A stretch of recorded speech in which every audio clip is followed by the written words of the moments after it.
अशाच आपल्या परिसरातील नवनवीन बातम्या पाहण्यासाठी आमचा चॅनलला सबस्क्राईब करा।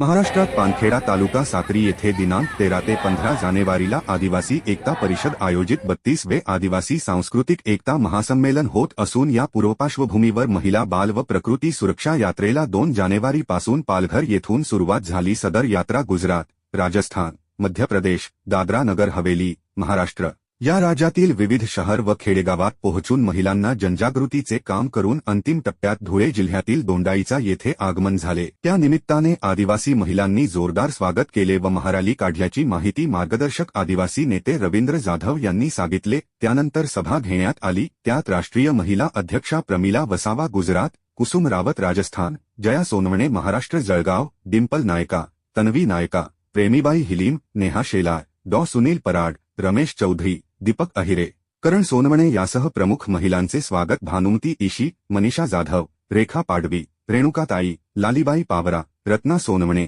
मालती पावरा, अमृता पावरा, संगीता पावरा यांसह महिलांनी औक्षण करून स्वागत व सत्कार केला। यावेळी प्रमुख पदाधिकारी महिलांनी मार्गदर्शन करताना देशात आदिवासी महिलांसह चिमुकल्या बालकाचे अमानवीय अन्याय, अत्याचार होत असून मोठ्या प्रमाणात शोषण होत आहे। आजच आदिवासींना शिक्षणापासून वंचित ठेवून गुलामगिरीत ठेवले जात आहे। समानता, स्वावलंबन, महिला सशक्तीकरण, पर्यावरण यासह आदिवासी मुला-मुलींनी शिक्षण घेऊन स्वावलंबी व्हावे। पानखेडा येथे होत असलेल्या आदिवासी सांस्कृतिक एकता महासंमेलनात दोंडाईचा शहरासह तालुक्यातील आदिवासी महिलांनी जास्तीत जास्त संख्येने सहभागी होण्याचे महिला राष्ट्रीय अध्यक्षा प्रमिला वसावा यांनी केले। सूत्रसंचलन शिवाजी पावरा तर आभार रेखा पाडवी यांनी मानले।